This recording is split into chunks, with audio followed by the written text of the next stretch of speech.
What's up guys, my name is Grander and welcome back to a brand new video. First off, I wanted to start off by saying happy holidays as it is 420 at the date of this recording, so I hope you all made sure to celebrate somehow. Anyways, let's get right into it. Struggling in the finals is something none of us want to do, but in reality it's the only way to improve. Throwing your head up against a better team may not be as fun as getting a team wipe all by yourself, but those are the games that teach us exactly what we need to focus on. Starting off with some basic gameplay and a bonus tip based off of what we were just discussing, don't let the bad games get to you. This is something you have to learn for all competitive games, especially this one, as bringing a bad mindset from an old match can ruin your next one. Here you can see me start a cash out by myself, but get caught off guard with a pyro grenade in hand when none of my team was around. This is something that could have worked out well for me, but my timing was a bit off and my team was not around.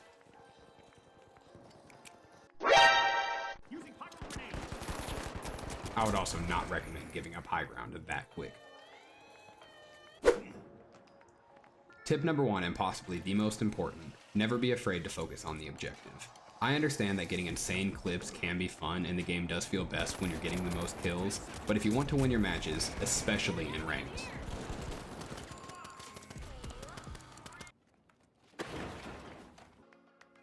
then you have to play with your head and focus on the cash out no matter what. Keep in mind that even with 15 kills, you can still get disqualified from the first match of the tournament. In this clip, we began a cash out, but immediately I pivoted close by to start getting off some sniper shots and third party while possible. This allows me to stay safe in my gunfights while still being able to pivot back towards the cash out to defend it or even my teammates to revive me. Hooray! It's a cash out for the Jet Setters. We've passed the point of first contact here in our alien invasion event, and there's no sign of a retreat to outer space yet. The Big Splash are looking for admission to a vault. Bouncing off the previous and one that I try to capitalize on as much as possible, take your shots. Getting comfortable with taking your shots is something you have to do in all first-person shooters. When you build up the next encounter in your head like it's some big event, you begin to panic and forget how often you've been in similar fights. How'd you find me? The more comfortable you are with taking your next shot, the easier it is for you to pull the trigger and put pressure on your enemies. As you'll learn later though, it isn't always a bad thing to disengage a gunfight. 1 minute warning. This 1 minute warning was brought to you. In this clip, I managed to hit some pretty good shots off with the bolt action, but sadly got tracked down by an enemy hiding right around the corner that I did not see. Flash are ready to dive into success. They've started a cash out. The following fight, I start off the encounter missing quite a few of my shots. This is something you can't let get to you, and I still end up hitting my shots directly after and almost managed to steal the cash out.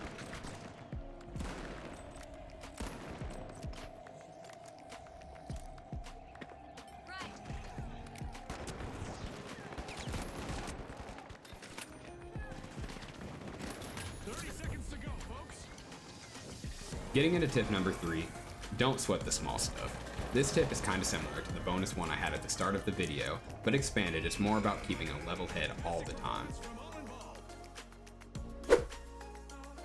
Understand that your emotions can impact your gameplay, good or bad, and it's important to filter out all the bad ones such as team blaming.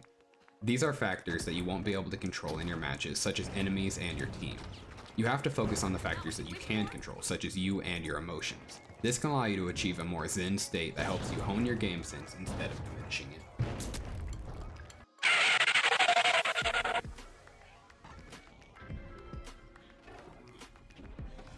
Tip number 4 is to trust your gut. Above all, once you have honed this game sense, it doesn't really go away.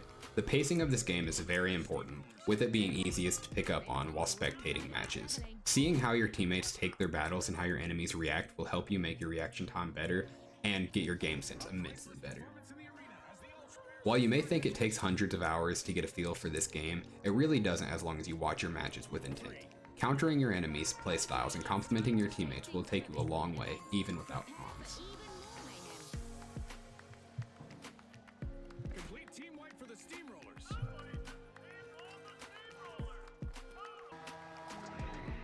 Tip number 5, use your surroundings. Something very unique to the finals that no other game has perfected quite as much as it is its environment. Using the barrels scattered about the map as well as the environmental havoc the developers let you unleash is vital to getting the edge on your enemies. Whether it's bombing the ceiling to rain hell from above on your opponents or hacking a wall so you can walk straight through it, the finals lets you do it all.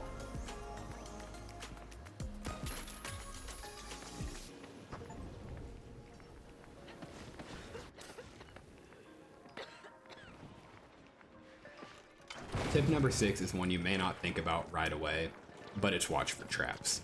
The amount of defenses this game has is absurd compared to others. While COD has its grenades, UAVs, and other kill streaks, this game has its sentries, mines, and tasers. When coordinating with your team, the amount of traps and the different styles you could set up each trap is ridiculous. Each class has its own strengths, and if you're not a heavy with 300 health walking into the front door of the cash out, you're likely to die regardless. This is why finding other entrances and using the destruction the game provides you is detrimental to your team's success in your matches.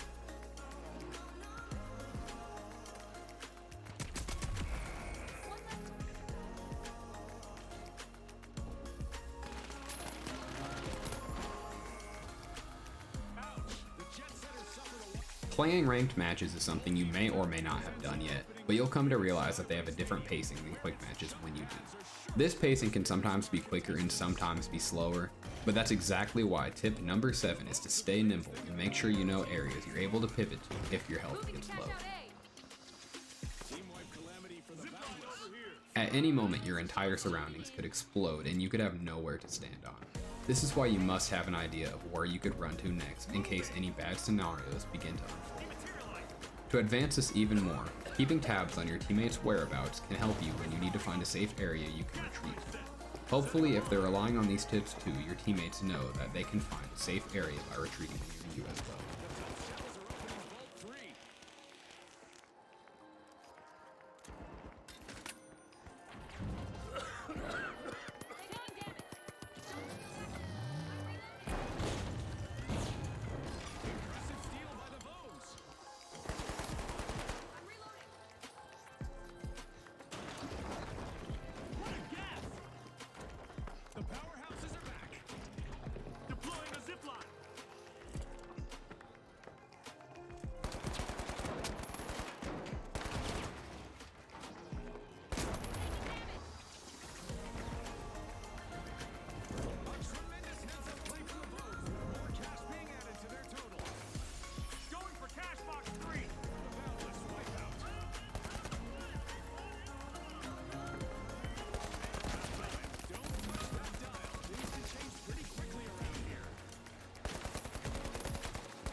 Tip number 8, play vertical. In most games, destruction is not a factor. When it is though, playing vertical can be the difference between winning or losing your gunfights. Not only are you able to fight vertically though, you can also combine tips and play the objective vertically, allowing for some of the easiest cash out steals of your life. Your enemies will not know what hit them. Whether it's a zipline, dematerializer, or the breach charge, all of the classes have a way to leverage gunfights in their advantage.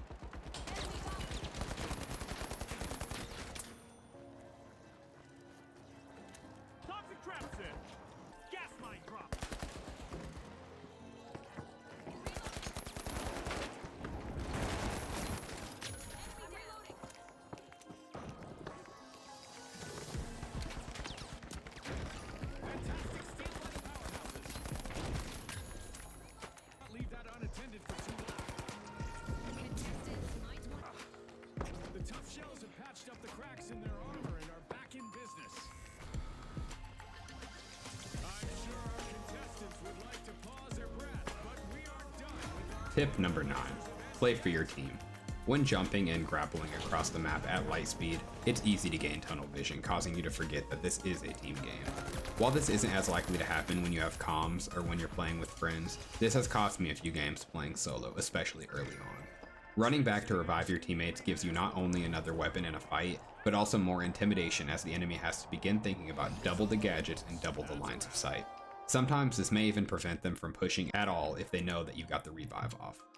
It does get annoying to constantly go back for them sometimes, but you can still use them as a distraction if they're not helping out at all in a 3v3 because a 1v3 is pretty much a death wish.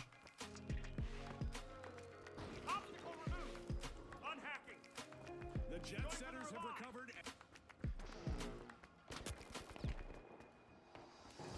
zipline time. Deploying a surprise.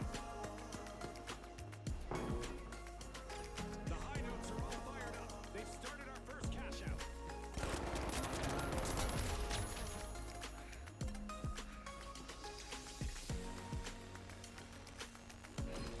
I'm going to revive. Hold on.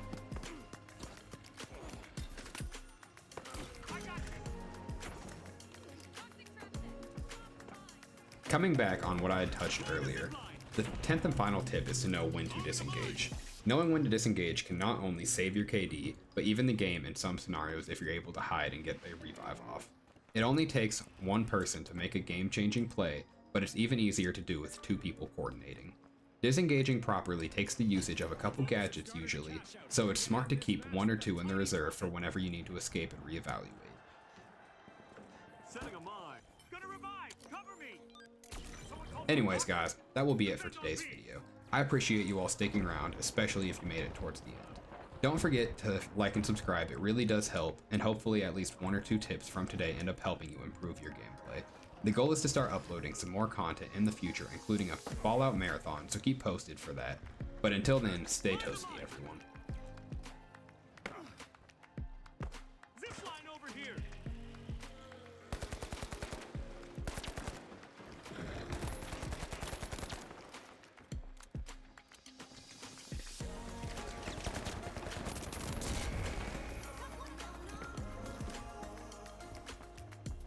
The high notes.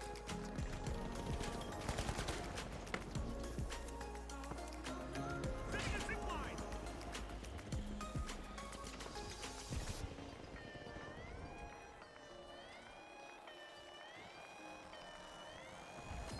That steal could be a game changer.